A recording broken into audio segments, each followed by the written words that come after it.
12 years ago, back in 2006, Gears of War was set to demonstrate what the next generation of gaming was going to be all about. Starting off with this fantastic Mad World trailer to get you engaged into a new dystopian future that nobody really saw coming. For years, Epic was teasing their Unreal Engine 3 technology, and we were about ready to see exactly what we were in for. Today, we're going to take a look at this revolutionary game and how it holds up in 2018. It's a very, very mad world. Mad world.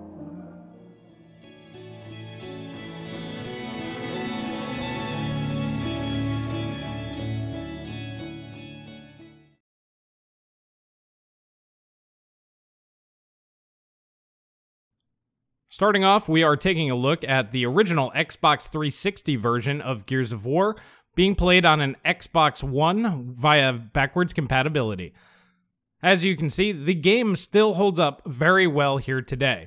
Now, there are a few low-resolution textures here and there throughout the game, but overall, it's not that noticeable. Many games here today use this technique to go ahead and hide restrictions and limitations of the current generation of consoles. So last generation, this was definitely needed to fit within the small amount of RAM that those consoles had.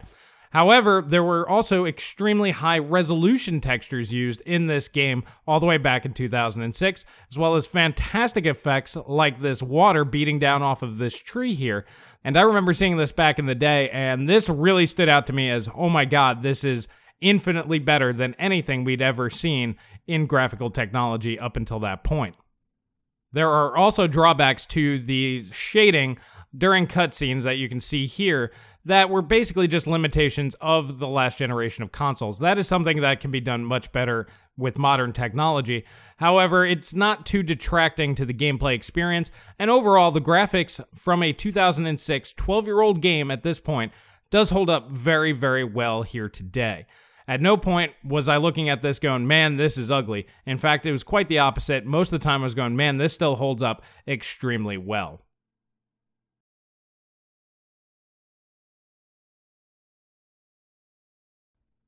Now, Gears of War's soundtrack isn't one of the most notable out there.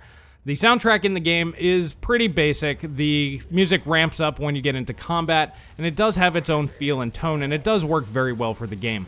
But there's nothing in this game, as far as the soundtrack is concerned, that really stands out as a masterpiece. There's nothing like a Marty O'Donnell, Halo theme that really kind of stands out. However, the sound effects are another story. There are iconic sound effects in this game that hold up very well today. The weapons sound great. The sound of the chainsaw bayonet cutting through enemies is fantastic. And, of course, the iconic Gears of War sound. Now, whereas Halo had an entire theme that everybody had stuck in their head, Gears of War had basically just that sound effect. And honestly, that is enough that when you hear it, you do get that nostalgic kick kicking in. Now, where the game really shines in audio is actually in its dialogue and the presentation of the characters. The characters in the game are very well voice acted, and it comes through very clear what they're trying to portray. Played thrash ball. Now it's all, oh, Coltrane, tell us all about that play again. And hey, number 83, sign my shirt. Where the hell are you guys? Each character has their own distinct personality, and they do a fantastic job delivering the dialogue that they need to deliver, and we'll talk about more of that here in the story portion.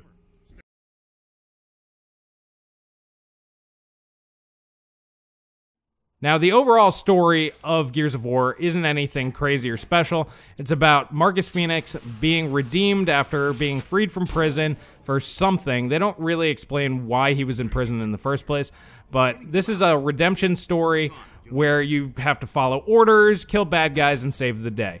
Nothing super crazy, nothing out of this world, but where Gears of War really takes a turn and shows us a different way of doing things, especially back in 2006, was the way that the characters in the game, Cole, Baird, Dom, and Marcus, how they all interact with each other. This is much more reminiscent of a Band of Brothers style of storytelling, where it's not so much the overarching mission that's important, it was the way that the characters interact with each other under extreme duress. And that's where this game really excels and still holds up very well today, because the interactions between the characters, the levity, the comedy, and just the way that they handle situations and grow on each other and with you as the player as actual characters and people that you can care about in this horrible, horrible situation. And it's this brotherhood that grows throughout the game that is really the driving factor that makes you want to succeed and push you forward in winning the day for your comrades. And much like Band of Brothers or Saving Private Ryan, that storytelling aspect of the game is the real draw to going back and playing this game in 2018. It is an experience that not many games have been able to capitalize on and take advantage of and make actually work in an enjoyable experience.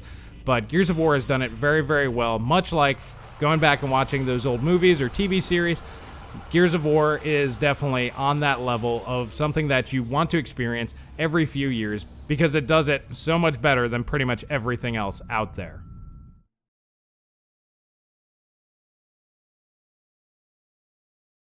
Now, as far as gameplay is concerned, Gears of War is pretty basic. You basically just walk around, you got the roadie run, which is kind of fun. This was a really cool effect back in 2006, and it still holds up well today. And you just kind of go cover to cover, you shoot enemies, you use different weapons to take them down. Now, they did add some pretty cool aspects, like being able to take a grenade and melee it directly into your opponents or the enemies, and that's pretty fun. The chainsaw bayonet is a lot of fun. So they added a lot of cool little aspects to a basic style of gameplay. But the gameplay is mostly there just to facilitate the user's interaction into the environment to allow them to engage with the story. And what's really nice is the fact that during gameplay, while you're walking around from arena to arena, the story unfolds by the characters just communicating with each other. They just talk and banter with each other. And that's where the majority of the story arc is built up, is during the gameplay. It's not all fed to you through cutscenes, and this is one of the things that Gears of War does very well. So while the gameplay itself may not be revolutionary and nothing really special by today's standards, it's still serviceable, and it just is there to facilitate the storytelling aspect of the game.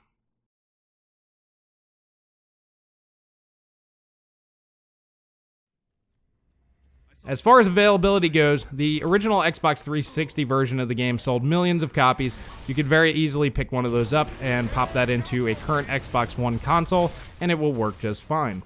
Now, there was a PC version released right after Gears of War, a couple years later, and unfortunately, this game does require Games for Windows Live, and that makes things very difficult here today in getting this up and running. Now, this is something that we can look into later on if you guys are interested in. I do have the original version on disc if you guys wanted to see if we can even get it running, and if we can, how do we do it. If you're interested, leave a comment in the comment section below.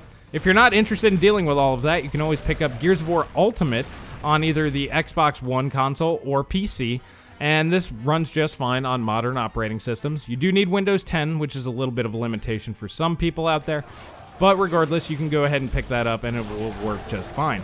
Now, the big difference between Gears of War Ultimate and the original is the artistic overtone of the game is different. Gears of War Ultimate is a brighter game.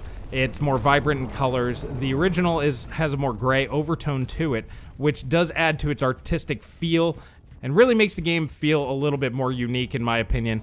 And I personally prefer the original artistic vision of the game.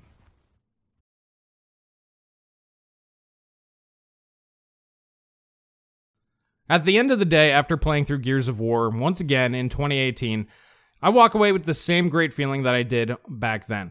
Now, the one thing that does kind of wear on me a little bit more is the gameplay and the fact that it is kind of repetitive over time, but the game isn't super long. You should be able to finish it within 4 to 6 hours, 8 maybe if you're looking for all the collectibles. So it's not a super long game, and it doesn't overstay its welcome. I think it finishes up in the amount of time that it really needs to. But the story aspect and the camaraderie between the characters is fantastic. Like I said, and I keep equating it to, it's like going back and watching Saving Private Ryan or Band of Brothers and seeing that level of commiseration between people under an extreme duress and in an extreme situation. And it's definitely the type of story that gets me. I like that personalized experience where people actually feel like people. And this is one of the few games that can deliver that experience.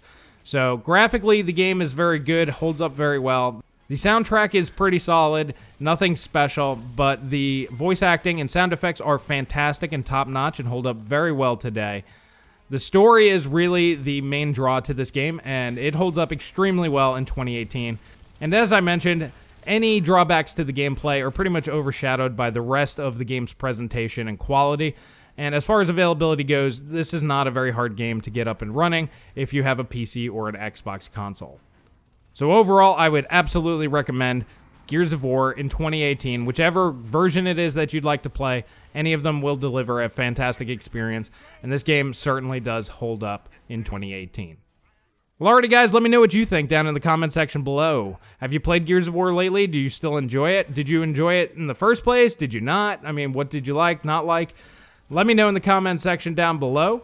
And if you like this kind of video, please hit that like button, please subscribe, please share with friends. That really helps me out. There's a lot of people that didn't play this game 12 years ago, and maybe they're new to gaming or whatnot, so share this around. This is definitely a game most people should be able to get their hands on at a very good price, and will deliver a fantastic experience for most gamers. And if you want to directly support the channel, please consider becoming a patron over on Patreon. Links will be in the description below. For as little as $1 a month, that helps me get these games and tech on hands, so I can go ahead and do videos like this right here. I want to thank everybody who's done that so far for your support, and we are looking forward to doing some pretty interesting stuff here in the near future. But that's all I have for today, and I will catch you guys in the next video.